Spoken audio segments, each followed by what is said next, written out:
so this is episode number 1 of the Drive On podcast, and it's a pleasure to have Melanie Ross Breen join me. Good morning, Melanie. How are you? Good morning. It's great to be here. And welcome to Nappin. Oh, thank you very much. It's just so great to be here on the Miramichi. I'm just delighted. Well, we kind of had to juggle some schedules to get you here, but it was nice to, you're only here for a short time, so it's great to have you here. Yes, I say we're here for a good time, not a long time. There you go. And it's been a very busy summer for you with the virtual Miramichi Folk Song Festival. Indeed. Really, it was such a great pleasure, but I started working on that after speaking with Susan, and the Miramichi Folk Song Festival is the longest consecutively running Canadian folk song festival. So when COVID happened, we were talking, and I said, really, we need to do something to keep that going. That's a really big distinction.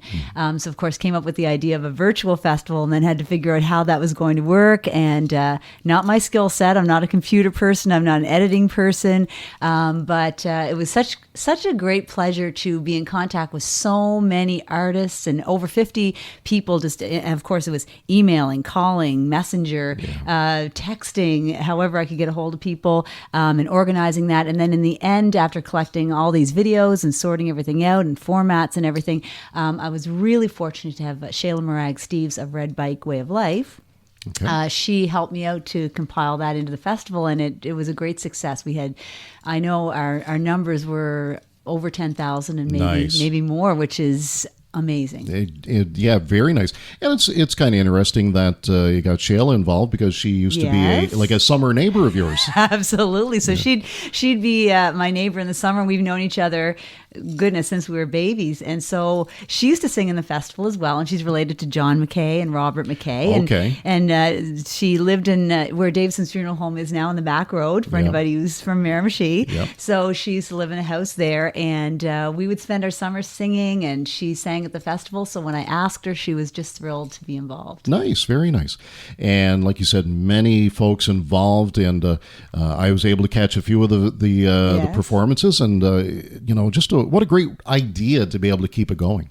Well, it was wonderful, because we really need, in these times where we can't gather, we can't be together, we need to have some sort of cohesion. And that's why when I contacted people, they were thrilled to, even if it was a little bit daunting, because they weren't into making videos and all these sorts of things. And now it's still available for people to see, and they can go on YouTube and they can select different people if they want to see Wade Hallahan, or they want to see Ivan or Vivian Hicks, or they want to see Shayla Steves, or they want to see, Frank McKibben or Steve Heckbird or anybody. They can just click on that, and it's available. So it's a really great resource. Very nice. And the folks that were lined up for the festival this year, they've all committed to next year's festival? Yes, and we're pretty excited, because David Francie is going to be our extra headliner. Now, of course, the focus of the whole festival has always been Miramichi, because as it was started by Louise Manny, even Pete Seeger contacted the festival at one point to say, hey, I'd like to come and perform. And Louise Manny has sent something back in nice, beautiful handwriting, because I saw it in the archives, saying, well, I'm so sorry, but you can come, but you can't perform. Because this festival, really, the core of it has to be Miramichi. Miramichi people, Miramichi topics, things about Miramichi, and that's what makes this festival unique. Outside of, there's all kinds of folk festivals out there, and they all have a focus, Right. And but I think the key to the Miramichi is having that local, authentic, traditional, approach. Sure. And what's nice is that over the last few years, Susan has been able to incorporate like an opening show. Yes. So that allows folks like bigger names, well-known names to come in and kick it off. Well, the biggest one was Natalie McMaster, and the city came in big with supporting us on that one. That was really fantastic, and that attracted a lot of people. So those opening shows are really important to bring people in, and then they can go, oh, but there's this local person and there's that local person. Exactly. So it brings them into that whole feeling. Plus the festival's feeling is of a community. Mm-hmm. So over the years that I've been performing, and I hate to say it's probably 40 years now, which sounds daunting, but yes, I've seen people come and just sort of, they're driving through and, oh, there's a festival. And all of a sudden, well, this is a yearly thing for them because they feel like family. They get welcomed in for the luncheons. They get welcomed in for the breakfast. And Susan is, makes quite a point of keeping in touch with all of these people, and she's been key in making those people feel like they are family. Sure, and she works hard at it too. Oh my goodness, yes, Yeah, yes, for sure. Well, you had mentioned that you've been a performer with the festival Yes. for a long time, and we should mention that, like we mentioned about Shayla was a neighbor, summertime Yes. neighbor, and you were just down the road from me on the old Yes. King George Highway, but we're both graduates of Miramichi Valley High School in Yes. 1988. And it seemed like once, even though we're just down the road from each other, you left. I kind of came and went, but so I made just your way across the river to Nap, and that's a big leap. Well, that is a big Love leap. does that to you, John. Well, there you go. I was very fortunate that a friend of mine that I went to college with in Moncton was going out with a friend of Tammy's. And it's a funny story when he said, "Hey, I know somebody you'd like to meet," and I said, "Oh, really?" And I said, "Where does she live?" And he said, "Nappin." I said, "Oh, way out there." Across the bridge? Yeah. What? You have to leave Newcastle, and it's like way out there. But no, it's as you can tell, I kind of have a goal. I'm trying to get back on track, but from where we live here, Yes. I try to walk to the highway and back. So that's kind of my goal, to get a little bit back in shape, so Yes. that my closer getting to 50 is less like 70, where yours is more like 20. So Oh, shucks. I'm going to come be interviewed every week. So what okay, let's go back here for a second, because what I can remember when you stood out is, St. Mary's Church in Newcastle, Yes. In the choir and doing those, solos and things like Yeah. that. What got you interested in singing? Well, really going way back, my dad's family is very musical, and they would get together, especially in the summers. All the brothers would get together and play music, and I always felt kind of shy because believe it or not, I know, knowing me now, but I'd sort of sit in the corner, I'd watch that and just really enjoy it, and just sort of take part sometimes, but just sort of singing harmonies and that sort of thing. And honestly, when I started the choir in St. Mary's, I was still kind of shy, and I was a bit, I don't know, on the perfectionist side, but I do remember mouthing the words to make sure I wouldn't make a mistake. So when Father Jerry asked me to do the solo the first time, I was like, I think there's somebody else out there he really means, because I had a very expressive face. So I was like, I've totally duped this guy, but now I've got to deliver. So anyway, I guess just being involved in music and as part of the church too. I mean, that adds a whole other element, right? But and just there's just something about music. It doesn't matter what kind of music it is. It's just very special to me, and through my whole life has been something that I just gravitated towards and really wanted to do. Nice. And, it's funny. You mentioned Father Jerry White. Yes. It's amazing the names that you forget. Yes. But he really brought music to He the did. church at that time. Well, he brought the bell choir, Yes. so I don't even know if the bells are still there. But he brought the bell choir, the choir, and then when he left, I had no idea how to direct a choir. I not my skill set, right? So I just remember saying, well, someone has to do it. So just starting, and I think that was through grade 10, 11, and 12. So I conducted the choir, and people came together, and I did a little hand waving, and so on. So no, he really did bring that back. So he was a very big proponent of that. And then I also had a really neat thing happen, which was Dr. Malcolm Brown, whose wife was from Chatham here.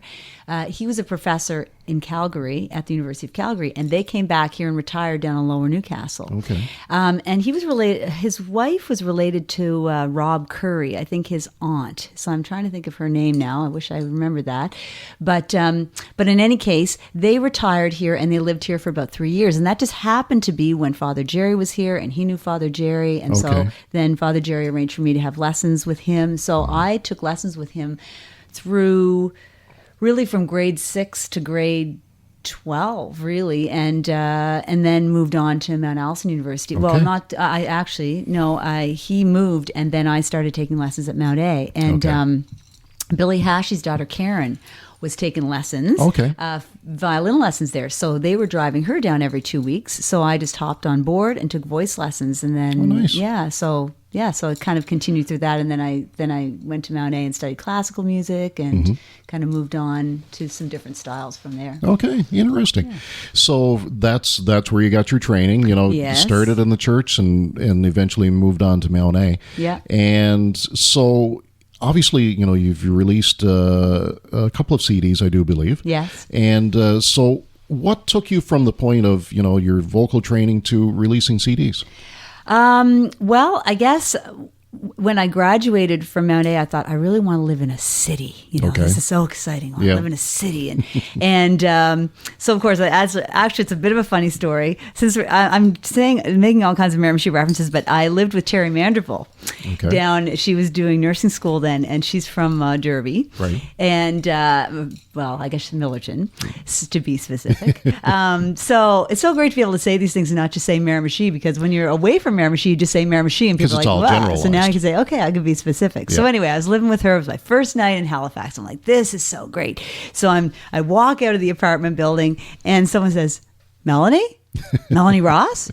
Is that you? I'm like, what? It was someone from home. So, I mean, in retrospect, it was kind of nice, but in the beginning, it was like, really? Like, I thought I was, So I moved down to Halifax. And actually, really, when I was at Mount A, I kind of realized that I had a lot of performing experience I didn't really think about, because there was a lot of people who played music really, really well, but they didn't have that performance experience, because the advantage of being with Susan was that I was at seniors' homes and singing all over the place. I was singing, with her, and she had her singers in 1984, the Bicentennial Singers. Oh, yes, okay. So that was Shannon and Kathleen, her daughters, my brother and my sister, Angela and Gordy. I didn't realize they sang. Alex Baisley, and Shane and Selena, who were her niece and nephew, Butler. So we travel all over the place and sang. So when I went to Mount A, I realized, oh my goodness, I have some performing experience too. And I went to Mount A thinking, well, I've always wanted to be a teacher. That's what I'm going to do. And then realized, wow, like I could actually be a performer. Like, people make a living at doing this. Sure. And I really love to do it. And so I kind of thought of those things. So then I moved down to Halifax, and I started to teach at the music stops. So Bedford, Halifax, and Dartmouth.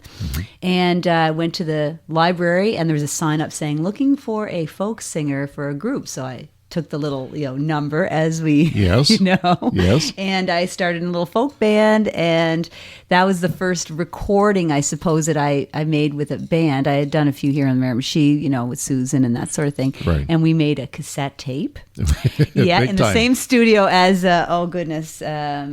Sarah McLachlan had recorded it. So that was kind of cool. Yeah. And we had our cassette tape. We're called the Oakfield Times. And so that was sort of the beginning of that. And then when I started, I did dinner theater. I was in bands. I, still sang at church. I sang at two churches, actually, because I was hired to sing in an Anglican church to do the high mass as a soprano. Oh, jumpins. And then I felt a little guilty, so I'd go to Catholic church too. What's the line in the Great Big C, something about the guilty Catholic conscience? I use that all the time. It's like, well, it's served me well. It has served me well. It's kept me out of some trouble. So I'm not going to diss that at all. Yeah. But so then when I was I did this little audition at one point. It was for international performing, and I never thought that I'd get it, because I'm a singer. I play piano well enough, but my goal is to sing well enough that people are distracted, so they don't notice I don't play super well. So that's okay. And so there's all these panel of people, from Japan and Switzerland and different places in Europe and everything. And I sort of cobbled together this audition, and they said, so when would you be able to start? And I said, well, I'd have to have a couple of months, to get my repertoire together, thinking, oh my goodness, I don't have a repertoire for this. And anyway, they called me and said, hey, can you come in 2 weeks? And I was like, so then that started a whole other journey of, I went to Switzerland and I did a gig there. And then I was in Asia, and I was in Japan, in Korea and China and Thailand. And when I was in Japan, I was doing my regular gig, which is sort of piano bar, which is awesome because it's every style of music and you don't know what you're going to end up playing. So it's really great. And then after I'd finish, I'd go to this little Irish bar downstairs, a pub downstairs. And someone told me about another Irish bar across town in Tokyo. So then I hooked up with this recording company, asked me if I would do some recording. So I'm on probably 11 of their compilation CDs over there and 3 of my own. Wow, really? Yeah. So I have some Japanese. I was big in Japan for a while. Is that right? Now, there's something, regardless of what we talk about for the rest of this interview, that's something I never knew, that you went to Japan. Yeah. So I was over there. I went 4 different times. 2 times specifically to do CDs. So they would fly me over and we'd make a CD, and it was on their healing and relaxation category. So sort of they would send sort of instrumental tracks and ask me to write words, and they'd take sometimes some classical music. So the album that I have from there is called Hope, and it's their idea of a Christmas album, although they don't really do Christmas over there. Right. So it has everything from Ave Maria to Moon River. It's a bit of an interesting combination, but I used to get royalty checks. It was kind of good because, early in the marriage, you're like, oh my gosh, we need a new fridge. Like, oh, there's a royalty check. That's great. So that was really good, but they've fallen off now. So. Is that right? Oh, it's too bad. It seems that was 20 years ago. Well, it seems so weird that in Japan that they would have Irish bars. Oh my gosh, yeah. Well, in fact, I remember one particular festival. I did the Tokyo Celtic Festival because I was there. And then I did another festival that was in this huge department store, and they had brought in all these things from Ireland. And so they weren't sure, like they had this big thing of Baileys, and I'm not a big drinker, but they said, oh, would you like any, like they had Guinness and Baileys and everything. So we'd like to make you a drink as a sample. So they brought me this Baileys in a full beer mug of Baileys and crushed ice. I'm like, that's not the way you drink that.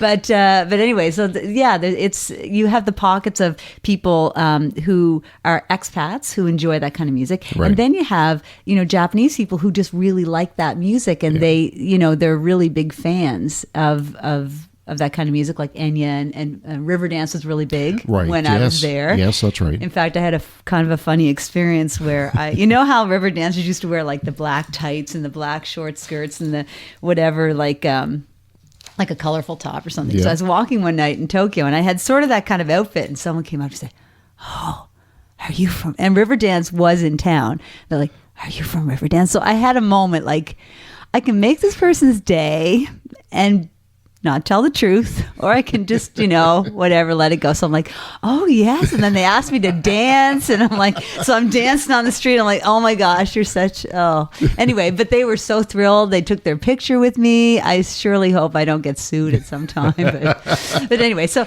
and that was sort of the time when, like the Corrs were big, and, there was a few like Irish, well, of course you too, but, a few Irish people that were the Cranberries and stuff like that. So it's kind of a neat time. Yeah, that was good. That must have been just if you do nothing else, that must have been an amazing experience. Well, the great thing was I traveled the world for free because I'd get flown where I was playing. I was in Dubai, I was in Thailand.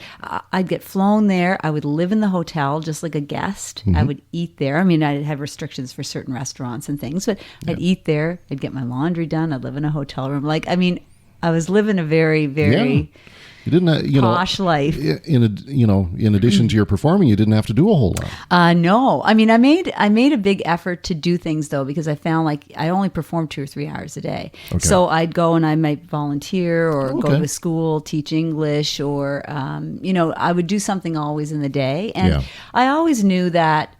For me personally, there was a bit of a time limit on that because I wanted to come home. I wanted to have a family. I wanted to have a community. And when you are a traveling musician of that kind, you get on a plane and you go somewhere and you don't know anybody, which from my personality, you might get that I'm okay with that. But eventually you're sort of like, I climbed Mount Fuji, but there's no one there that you can share that with. Exactly. Or people only want to hear so much about your experiences, right?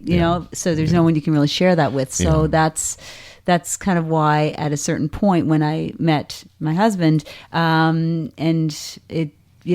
I thought, well, this is time to kind of get down to business and have a regular life, right? Yep. And so now I'm a vice principal of a high school. So I taught music. I taught elementary music, then junior high music, then high school music, and then became a vice principal. So that's what I do now. That must be challenging. It is. Yeah, it is. But you know, I'm a drama and music teacher. Mm-hmm. So I find that kids are just people, right? And people want to be understood. So my approach is probably a little less like, it's not punitive so much, although you have to have that firm side. But I think being a musician, being an actor, having the flexibility has a great benefit in my job, because I have to be open to what's going on. I can't approach a situation and be hard, because that doesn't work with anybody. No kid, no adult, nobody. Yeah, exactly. So I think having that experience as a musician with improvising music, or as an actor with improvising, and just with being open to people, allows me to be, I think, effective in my job in a way that people wouldn't predict. I'll put it that way. Because when I first took that job, I had done a master's in leadership and administration or whatever. And then I think people in my school were like, to the principal, because someone got ill and I was filling in for them. Right. And they said, you mean Melanie's going to be the vice principal, right? Like, what? Because they're seeing me as this happy-go-lucky. I dress up as characters. I'm like, like la-la-la, singing. Yeah. And it was a completely different thing. But I think you can bring what you have from that. And I think now when people look back, they will come to me and they'll say, I have to be honest with you, I was really shocked, but now I'm also really shocked. So it's just a different kind of thing, but you can bring whatever you have to it. Because I know you've had several kinds of jobs, and you can bring what you have, because we were talking before this interview about all the different things that you have done and how you bring that to what you do. Yeah, exactly. Like I mentioned, for the last 5 years, been instructor at MBCC here, and I've been able to not only like pull from my working experience, but I've also been able to pull from radio experience, because this last spring I taught public speaking. Presentation skills.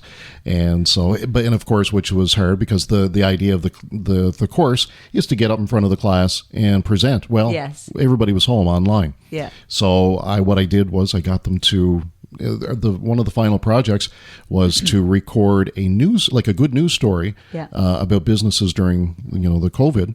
So I put it together as a podcast. Oh, nice! And shared it on our college's group page. So, and that went over very well. So it's like you say, it's great that if you can pull from your personal experiences into what you do. And it's funny, the other day I was saying to Tammy, who works at the district office and payroll, she was saying about how many teachers are coming on board this year because of the way that they're going to structure in-class schedules.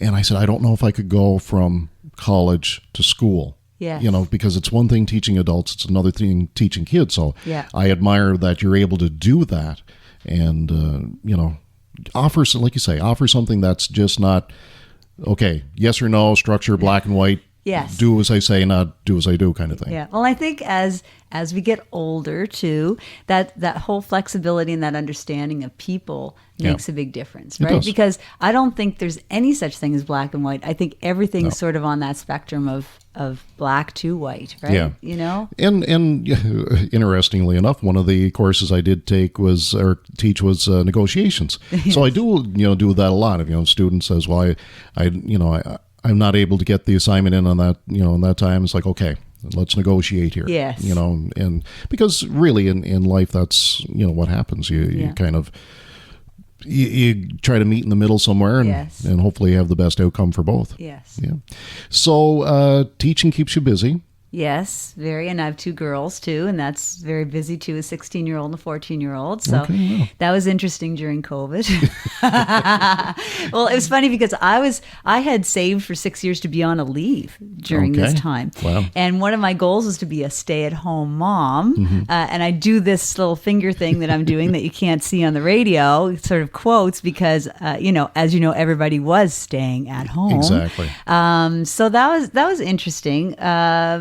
I enjoyed it, I think, more than they did because I was like, we're home together. Yeah. Let's do board games. And like, and actually it worked for the first little bit. And then after a while, I was like, nobody wanted to do board games or watch videos together, but that's very busy. I'm hoping, actually, speaking of COVID, I did do more on Facebook on doing videos and then I ended up doing a little couple of shows, like 30-minute shows, which was really enjoyable. Mm-hmm. So I'm hoping that maybe I can, even when I go back to work, to do some more of that, because I really miss doing the music. Right. I still do music at church. I still do, when someone asks me, I just don't go seeking gigs. I don't go looking for things, but I do, of course, the festivals up here and a few other little festivals and things. So basically, you do what fulfills your enjoyment. Exactly. Yeah. And I still do seniors' homes and all that sort of thing, hoping to get in good with the place where I might go someday. It's funny when they were building the one in Douglastown, Tammy and I would drive by and it's like, oh, there's our future home. It's great though. Like I love these places now. Like they've got everything. It's pretty swank. Yeah, it's amazing. What they, how they construct the buildings and everything is so well thought out. It's great. So, and God bless those folks that look after our seniors. Oh my goodness, they're the heroes, really. Honestly, yes, very much so. So, what is in the future for Melanie? Well, believe it or not, I do have a plan to retire in 7 years. So that sounds like a long time, but it actually is pretty short. Yeah. So what's really exciting is I do plan to move home, and I do plan to come back and retire here. And my mom has some, a place in Lower Newcastle, and I'm hoping to, get her favor and maybe get a piece of land there and to be on the river. And that would be my dream, to be back here, to do music, to foster music, to work with the Folk Song Festival and maybe the Irish Festival, whatever things are here, and like Father Jerry, foster some of that music with the skills that I've attained over the years, to support the community, because music is to me it's a big community thing. It's a giving thing. It's a gift, and I know there's many people around here that are doing, like you look at David Bennell, for example. Yeah. Think of what he has done over his career, and he's still doing it, right? Yeah. And Kathy up in Blackville, and my good friend that I can't think of her name, she teaches music at James M. Hill, and Candace McCrae. Okay. So she teaches music at James M. Hill. So there's all these people, and people doing awesome drama stuff at MVHS, and I hear about all these things through my friend Kathy McDonald, who keeps me up to date on all the musicals that they do here. So there's lots of people here doing lots of things. So certainly you don't need me here in Miramichi, but I think that whatever I can do when I come back, I'd love to do choirs, I'd love to do musical theater, I'd love to do jazz. I just like to bring whatever I've got to make, Well, and what I've always found is, here in Napan, we have our agricultural show. Yes. I was on the board for about 20 years, and I just, with my schedule, and just couldn't make meetings, couldn't,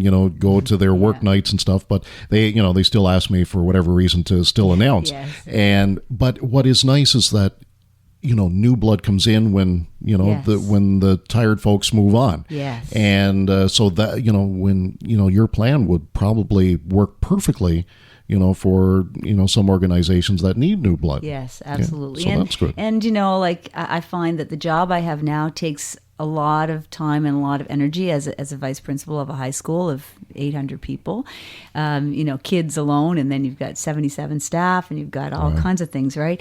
So I look forward to the day when I can spend some of that energy just doing music, and that's what, to be honest with you, what COVID did for me, if you have to look at something positive, allowed me to start to listen to music again. Yeah. Like I wasn't even listening to music, really. I mean, you hear music on the radio as you drive, And of course, Exactly. my kids are like, I mean, Drake and Post Malone is my favorite.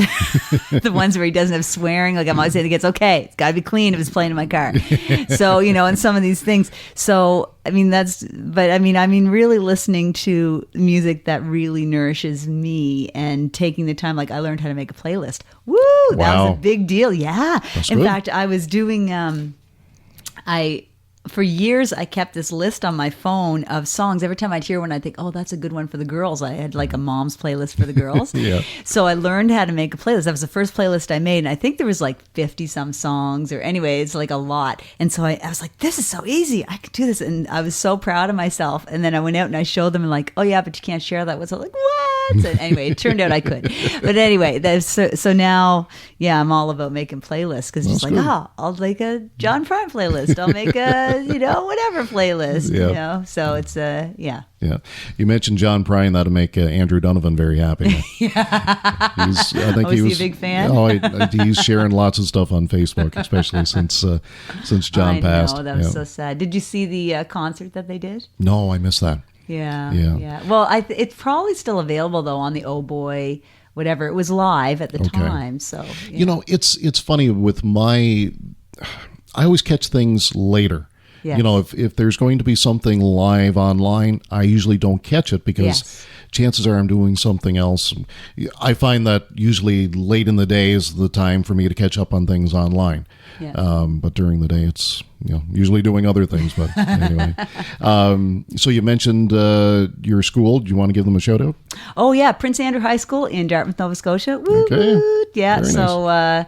It's in fact, I've been in meetings this week just talking about safety protocol and sanitizing things and how we're going to do things. And, we're all going to have to pull together. It's going to be a big thing. But I think it's so important because kids have been out of school since March. Yeah. And especially if we're going to move to an online component. I mean, I guess most people think we're probably going to be in some sort of a lockdown for some period of time. Yeah. It's really important for kids to build those relationships with their teachers. Mm-hmm. So whatever we do in the first month back is going to be really important in having kids go on. I mean, I think a big thing though, and I have to advocate here for internet and basic internet for everybody. It's a right. Oh. And that is something that we really, and I know you have election here coming up, this will sort of date this interview, but election coming up in New Brunswick. That's something that we have to fight for in the rural areas. Absolutely. Because kids can't learn online if they can't get online. Here, and when, as I mentioned, the spring, so when the college, closed down and we had to teach from home, basically this was my setup here. Yes. And one course, computerized accounting. Yeah. So what I had to do was I had my computer, I would narrate what I was doing, I could record my screen, and then I would drive out to the college parking lot to connect to the Wi-Fi and upload it to YouTube. That's the best I could do. Wow. So it's I'm being convinced to hold off because there's something one company is doing, and hopefully it's soon. Yes. Either that or I got to switch to another company that obviously has better high speed. But it's a challenge. It's definitely a challenge, and like you say, with this online component, we need better. Well, I mean, there are some really big advantages that, like you said, you can't catch things at the time, but you can catch them later. So there's a big advantage to going virtual for a lot of things, like this festival. Mm-hmm. We hit way more people. And I say 10,000. That was only 10,000 hits on the Facebook. I didn't really look to see how many on YouTube, and that's where it was watched. Right. There could have been as many as 40. I don't know, 40,000. So there is the advantage that you can spread your message, and that's really helpful to musicians these days because there used to be that whole system where you had to go to the record company and da-da-da-da-da-da. Okay. But there are some advantages to this whole, everybody has access now, right? So you can be somebody small and get somebody's ear and move forward, right? Exactly, So it's just a whole new way of thinking. I think the new generation, coming up through high school right now and young people in their 20s, there's going to be a lot of doors opening because of this. It's just too bad that we have to pay with the community side of being together. Like, for example, I was at the Miramichi Folklore Park last night, and it was awesome. Greg Donovan owns that place now, and Bernie Colpod did for years of the Heritage Players. Okay, I didn't realize that it changed hands. Yeah, and they do Thursday night jams. Yeah, and it was so fun. So they have people come up. They have an awesome house band, and then they have people come up and do sort of like an open mic sort of format. Yeah, and it was really a fun time. And they're doing that on Thursday night. So that's one opportunity to see live music because you can be socially distanced in that space. Yeah, that's nice. Just before the pandemic broke out, Wade Hallahan invited me up to MC a John Prine tribute, which in February just maybe before he passed away, actually. Yes, and so that was a great venue for that. Greg was talking about that. Yeah, Wade invited me up for a few events there, and it is a great venue, and Greg does a great job there. Yes. So hats off to those folks. Yeah. Well, Melanie, this has been great. Been great to catch up with you. Yes. We had a chat a few years ago briefly at the Irish Festival. Yes. And so it's been nice to catch up with you again. And yes. And I'm telling you, I'm blown away by the Japan thing. That is just amazing. Well, there's just so many amazing experiences that music has allowed me to have that I feel really blessed, I guess is the right word, because otherwise, I never would have done any of those things and traveled the world. And, so music has allowed me to do that in addition to bringing me the joy that it has. Yeah, very nice. Well, thank you very much for stopping into the broadcast bunker here, as I call it. And all the best this year at school. And look forward to hopefully seeing you perform next year, either at the Irish Festival or at the Miramichi Folk Song Festival. Festivals, I think, will be huge next year. If we can all go to festivals, I'm predicting that there's going to be a blowout of people wanting to go. Either that, they'll decide, hey, I can catch it at home now. Well, there you go. But next year, we're exploring the idea of doing live streaming at the Folk Song Festival, so that if you are from Nebraska, because we do have some people listening from Texas and different places in the world, you can still come to our festival, right? And it doesn't have to cost a lot, just a small little bit of, to cover our live streaming costs and that sort of thing. So we're looking at bigger next year. Bigger and better. Woohoo! Well, Melanie Ross Breen, thank you very much. Thank you very much, John O'Shea.